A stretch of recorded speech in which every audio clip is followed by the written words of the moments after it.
Bonjour, alors bienvenue sur la chaîne du chasseur d'étoiles de midi, chaîne de réflexion et d'humour sur les 12 coups de midi. Alors retour des émissions normales. Alors vous allez rigoler, je me demande, parce que je ne sais pas quand est-ce que ça a été tourné, j'ai l'impression que ça a été tourné avant le combat des maîtres, donc c'est pour ça que le maître de midi d'aujourd'hui n'est pas, on n'a pas pu le voir donc dans les 12 ans. Donc voilà, Jean-Luc Reichmann à la présentation, Yael 33 000 et des poussières. Il était venu avec sa petite fille au milieu qui était très mignonne. Au coup d'envoi la première question au Monopoly. Combien faut-il de maisons sur chaque terrain d'un même groupe pour pouvoir acheter un hôtel? Il a dit 3, c'était 4, mais bon, c'était bien l'autre quand même. Après, donc, vous aviez Béatrice qui était venue avec Jean de sa fille, donc voilà, qui a eu cette question, qui est le grand nom de la mode, a signé les costumes des gangsters de Reservoir Dog et de Pulp Fiction. Eh bien, c'était Agnès B, c'était assez étonnant. Donc ensuite, vous aviez donc Mathieu qui était venu avec Lucie. Alors, quelle chanteuse danse avec un robot sur le titre Te Felicito? Eh bien, c'était Shakira. Donc ensuite, vous aviez ce monsieur, je ne sais pas comment il s'appelle, il faut que j'aille voir son prénom, c'était Mehdi. Et voilà donc Mehdi qui était venu tout seul. Sa question en 2007, dans quoi l'artiste danois Marco Evaristi a-t-il fait cuire le repas qu'il a servi à ses invités? Eh bien dans sa graisse de liposuction. Bon appétit pour le maître de midi. Quel surnom a-t-on donné aux quatre attaquants du PSG, Mbappé, Neymar, Messi et Di Maria? Donc il n'a pas voulu répondre parce que comme il est fan de l'OM, bon bah voilà quoi, donc bah, c'était les quatre fantastiques, c'était l'autre. Voilà, donc normalement c'était M&M, mais bon, passons. Ensuite, au temps de l'ORTF, par qui Pierre Sabag a-t-il remplacé les speakerines au début des années 70, créant un scandale auprès des téléspectateurs? Eh bien, c'était Ploum la chenille, que voici, que voilà, qui ressemble à tout sauf à une chenille. Bon, passons donc sur cette question, elle est passée au rouge, qui dit rouge dit duel. Et l'après-midi en duel, qui est tombé sur une question bah, assez simple, hein, en 75, qui est devenu le repère d'un Enrique, pardon, désormais une star de la musique. Donc bien sûr c'était Enrique Dali, non, Enrique Raban, non plus Enrique, bon ça va, c'était Enrique Iglesias, donc bon c'était assez simple. Ensuite, et ben voilà, elle est Papar et les Didi, donc on voit Béatrice, donc ensuite Mehdi, Yael et Mathieu se sont retrouvés au coup par coup. Alors qu'est-ce qu'on peut dire d'Elie Semoun? Et d'un seul coup il est venu faire la promo du copu. Voilà, moi je trouve sympa, surtout qu'il fait des vidéos sur Twitter et sur Insta qui sont très drôles. La dernière que j'ai vue, c'est il fait semblant de tomber, donc voilà, chez des commerçants, et puis donc les commerçants arrivent pour le soulever et tout, et je trouve ça très drôle, voilà, surtout pour une personnalité qui est assez connue. Alors, la mauvaise réponse, il n'a jamais été coiffeur, et par contre, passionné de jardinage, c'était assez connu. Donc voilà, ensuite, que peut-on dire de la ville de Florence? La mauvaise réponse, eh bien c'est le maître de midi qui l'a donné, donc était la cité des Storza, c'était pas ça du tout. Ensuite, quel titre d'une fable de La Fontaine est à l'envers? Bah, c'est encore lui qui s'est planté. Le loup et le chien, eh bien c'était pas ça. Donc sur cette question, il est passé au rouge. Qui dit rouge dit duel.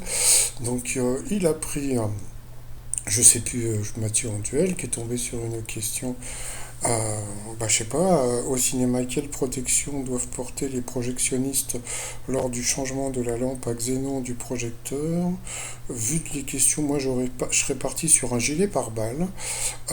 Lui, je crois qu'il a dit des lunettes de soleil. Et comme le gilet pare-balles, je vois pas ce qu'il fait là, je pense que c'est ça. Donc là, ils ont lancé la pub.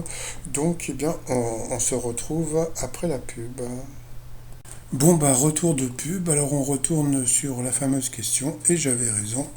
Quelle protection doivent porter les projectionnistes lors du changement de la lampe à xénon du projecteur? C'était bien un gilet pare-balles. C'est-à-dire qu'en fin de compte, maintenant j'ai compris le truc, hein. C'est-à-dire que quand vous prenez le maître de midi en duel, il faut regarder le truc qui semble vraiment incompréhensible. Et là, comme on voit vous vous dites tout, mais bon, vous dites non, pas un gilet pare-balles. Eh ben si, c'était bien ça. Donc, rendez compte, j'aurais éliminé le maître de midi. Bon, passons. Donc ensuite, eh bien, Yael et Mehdi se sont retrouvés en coup fatal. Allez, c'est parti, mon kiki, d'après l'expression, quel objet est percé sur une personne dépensière. Donc, je sais plus comment on dit, c'est un panier percé.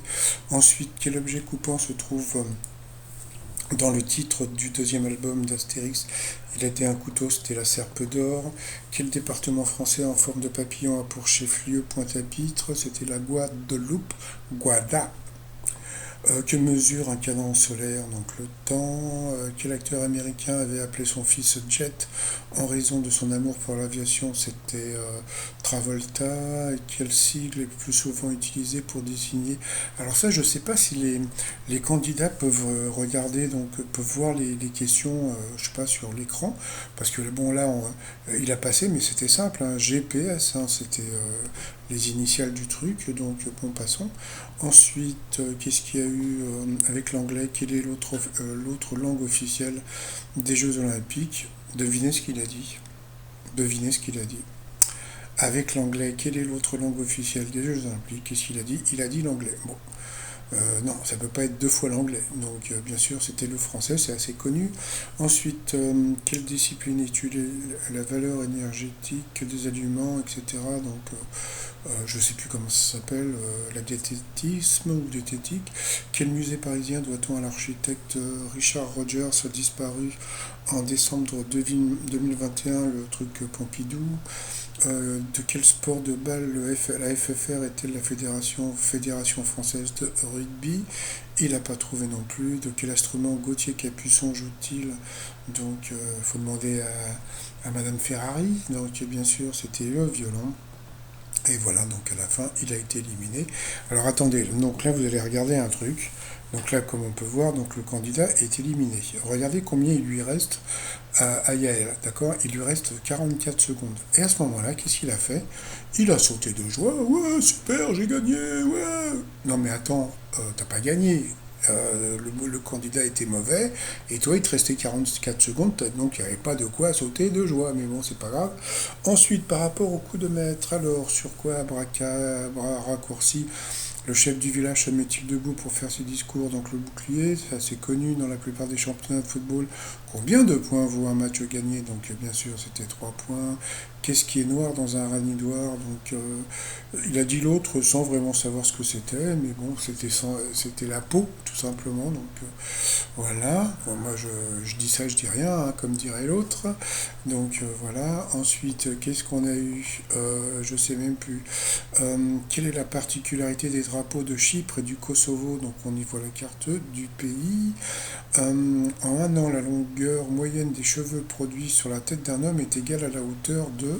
Alors vous aviez 3 statues de la liberté, 65 tours Eiffel, 30 pyramides de Khéops. Il est parti sur 3 statues de la liberté. Et bien étonnamment, eh bien c'était 65 tours Eiffel. Donc il l'a eu dans l'os, il n'a pas gagné les 20 000, donc il a gagné que 2000 balles. Ça fait qu'il a gagné que 1000 balles, donc c'est pas terrible. Donc voilà. Mais bon, c'était pas mérité, hein, parce que franchement, comment dire, il passe au rouge, après il a un candidat moyen. Ah oui, c'est vrai, hey, du coup, comme c'est revenu, bah maintenant je recommence à, comment dire, à clasher les candidats. Mais bon, c'est le jeu, hein, donc voilà. Hein. Donc voilà. Sinon, bah, par rapport à l'étoile mystérieuse, bah, comme on peut voir, bah, ça bouge pas. Hein, donc je sais même plus ce que je vous avais dit. Donc bon, je sais pas. Puis il y a un nouvel élément sur la droite, on dirait un nain de jardin, je sais pas. Donc il faudrait que je vois ce que ça peut bien être. Donc voilà. Sinon, t-shirt du jour, bah, je ne porte que de la marque. Donc bon, bah, pour ceux qui ne connaissent pas, la marque, c'est une station de métro à Paris, hein, la marque Olincourt. Et puis le t-shirt Chanel avec le chat et un NNL, tout ça sur le site 3millions.com. Sinon, bah, si vous avez participé aux 12 coups de midi, donc là, de la semaine dernière, n'hésitez pas à m'envoyer un message sur étoile2midi@outlook.fr ou sinon, vous pouvez m'envoyer un message sur mon site 3millions.com dans la rubrique Contact pour me dire qui est dans l'étoile, qui est le nouveau maître de midi, etc. etc. Et sinon, 34 100 euros, c'est plutôt bien payé. Allez, je vous souhaite une très très bonne journée et moi je vous dis à demain, portez-vous bien et surtout portez-vous. Allez, bye bye.